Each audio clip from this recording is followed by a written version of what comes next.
السلام علیکم دوستو، آج ہم سیر کرنے جا رہے ہیں دنیا کے سب سے مقدس، پرامن اور روحانی شہر کی، ایک ایسی جگہ جہاں کے ذرے ذرے میں سکون بسا ہوا ہے، جہاں کی فضاؤں میں رحمتوں کی خوشبو رچی بسی ہے، اور جہاں ہر مسلمان کا دل بار بار جانے کو تڑپتا ہے۔ جی ہاں، ہم بات کر رہے ہیں مدینہ کی، وہی مدینہ جہاں نبی آخر الزماں حضرت محمد صلی اللہ علیہ وسلم نے ہجرت فرمائی، جہاں مسجد نبوی کا نور پوری دنیا کو منور کرتا ہے، اور جہاں کی گلیوں میں آج بھی عشق رسول صلی اللہ علیہ وسلم کی خوشبو محسوس کی جا سکتی ہے۔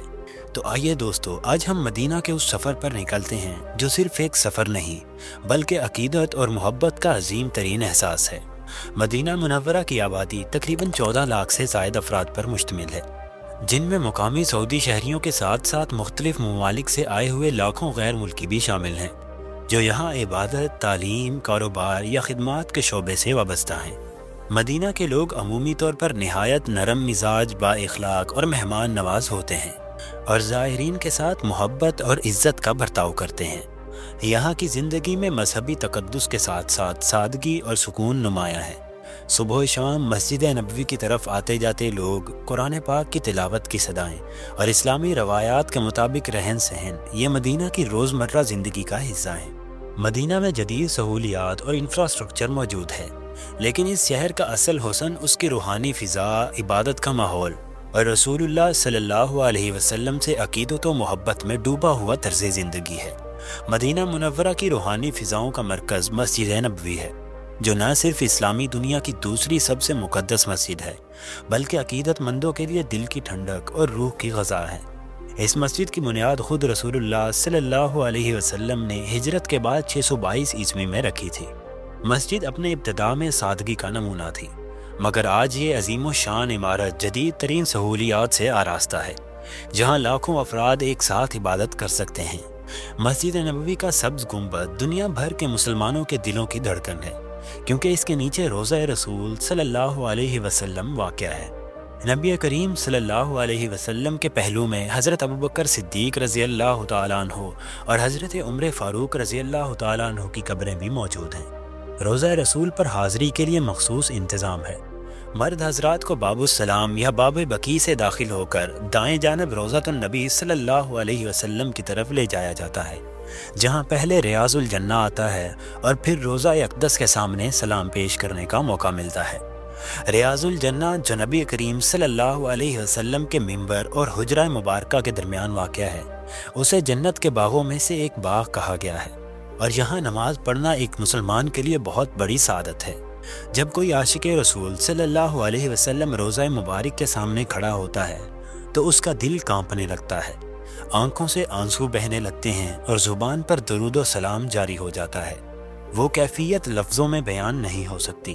یہ وہ مقدس مقام ہے جہاں دنیا کی محبتیں ختم ہو جاتی ہیں اور صرف رسول اللہ صلی اللہ علیہ وسلم سے وابستگی باقی رہتی ہے۔ یہاں آنے والا ہر انسان اپنے گناہوں کی معافی مانگتا ہے، دعائیں کرتا ہے، نبی کریم صلی اللہ علیہ وسلم پر درود و سلام پڑھتا ہے اور اپنے دل کو سکون بخشتا ہے۔ مسجد نبوی میں ہر لمحہ روحانیت اور عقیدت کا سمندر موجزن رہتا ہے۔ مسجد نبوی وہ مقام ہے جہاں وقت بھی رک سا جاتا ہے اور دل سے بس درود و سلام کی صدائیں نکلتی رہتی ہیں۔ روضہ رسول صلی اللہ علیہ وسلم کے پہلو میں ہی مسجد نبوی کے مشرقی جانب وہ مقدس قبرستان موجود ہے جسے جنت البقیع کہا جاتا ہے۔ یہ قبرستان اسلامی تاریخ کا سب سے بابرکت اور مقدس ترین مقام مانا جاتا ہے، کیونکہ یہاں رسول اللہ صلی اللہ علیہ وسلم کے قریبی صحابہ اکرام، اہل بیت اطہار، ازواج مطہرات اور ہزاروں تابعین مدفون ہیں۔ حضرت عثمان غنی، حضرت امام حسن، حضرت عباس اور حضرت فاطمہ الزہرا رضی اللہ تعالی عنہا جیسی عظیم ہستیاں اسی جنت البقیع میں آرام فرما رہی ہیں۔ مسجد نبوی میں موجود ایک دروازہ باب البقیع سے اس قبرستان کا رستہ ہے، اور زائرین یہاں آ کر نہایت ادب اور خاموشی کے ساتھ سلام پیش کرتے ہیں۔ جنت البقیع کی روحانی فضا میں ہر مسلمان کی دلی خواہش ہوتی ہے کہ اگر قسمت ساتھ دے تو اسی مقدس زمین میں دفن ہو، مگر یہ سعادت ہر کسی کو نصیب نہیں ہوتی۔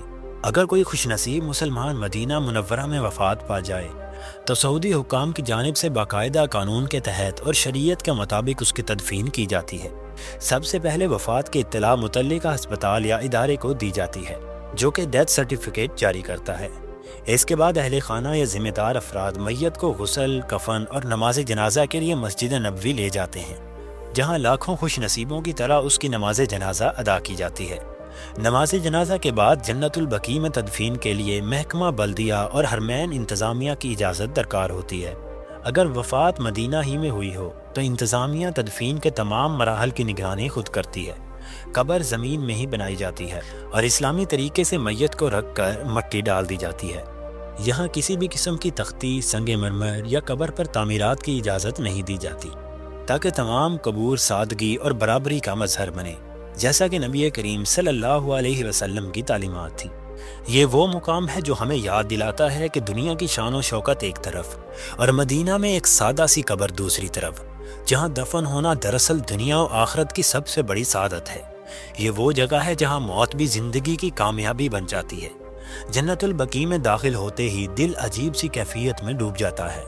انسان سوچتا ہے کہ یہ وہ جگہ ہے جہاں وہ مقدس ہستیاں آرام فرما رہی ہیں، جنہوں نے دین اسلام کو پھیلانے میں اپنی جانیں، مال اور سب کچھ قربان کر دیا۔ یہاں کی خاموش فضا، سادگی اور عظمت زائرین کو جھنجھوڑ کر رکھ دیتی ہے۔ روضہ رسول صلی اللہ علیہ وسلم پر حاضری کے بعد زیادہ تر لوگ جنت البقیع ضرور آتے ہیں، تاکہ ان مقدس ہستیوں کو سلام پیش کریں اور ان کے درجات کی بلندی کے لیے دعا کریں۔ یہ مقام ہمیں قربانی، صبر، وفاداری اور ایمان کی لازوال مثالیں یاد دلاتا ہے، اور دل چاہتا ہے کہ بس یہیں بیٹھ کر ان عظیم لوگوں کے قدموں میں وقت گزارا جائے۔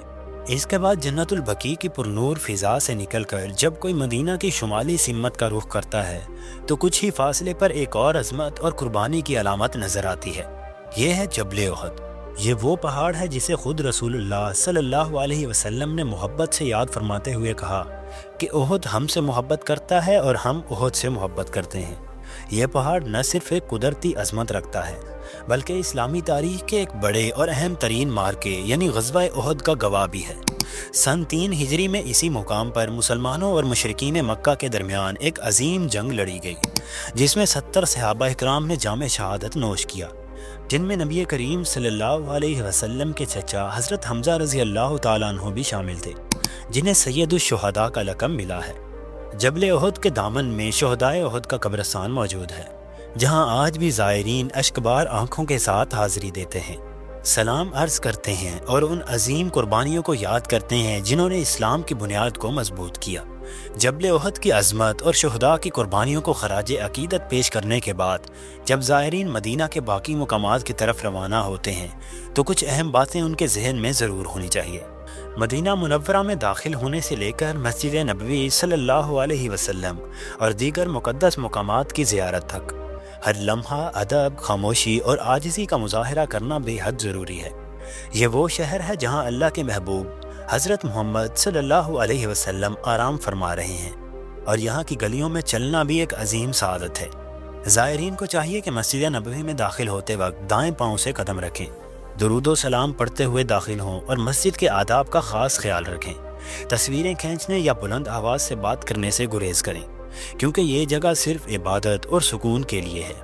ان مقدس زیارات کے بعد اگر کوئی زائر مدینہ کی روزمرہ زندگی پر نظر ڈالے تو یہاں کے ماحول میں ایک عجیب سا سکون اور وقار محسوس ہوتا ہے۔ مدینہ منورہ کی روزمرہ زندگی روحانیت اور سادگی سے جڑی ہوئی ہے۔ یہاں کے لوگ نرم گفتار، باادب اور خوش اخلاق ہوتے ہیں، جیسے ان کے دلوں میں اس شہر کے تقدس کا مکمل احساس بسا ہوا ہو۔ زندگی کی رفتار دیگر بڑے شہروں کی نسبت قدرے دھیمی ضرور ہے، لیکن اس میں ایک سکون، ترتیب اور برکت نظر آتی ہے۔ بازاروں میں کاروبار ضرور ہوتا ہے، لیکن شور شرابہ نہیں۔ مسجد نبوی کے آس پاس کی گلیوں میں دکانیں، کھجور فروش، تسبیح اور عطر کے اسٹالز اور اسلامی کتب کی دکانیں دن رات آباد رہتی ہیں، اور ہر چیز میں عقیدت کی خوشبو محسوس ہوتی ہے۔ مدینہ میں کاروبار کرنے والے بیشتر افراد زائرین کی خدمت کو اپنی سعادت سمجھتے ہیں۔ یہاں کے ہوٹل، ریسٹورانٹس اور چھوٹے کاروبار پاکستانی، انڈین، بنگلہ دیش، مصری اور مقامی سعودی افراد کے زیر انتظام ہیں، جو مختلف زبانوں میں بات کر کے مہمانوں کی مدد کرتے ہیں۔ اس شہر میں تجارت محض منافع کے لیے نہیں، بلکہ اکثر لوگ نیکی اور خدمت کے جذبے سے بھی کاروبار کرتے ہیں۔ چھوٹے ہوٹلوں سے لے کر بڑے شاپنگ مالز تک ہر جگہ اسلامی ادب اور مدینہ کی وقار بھری ثقافت کا رنگ غالب رہتا ہے۔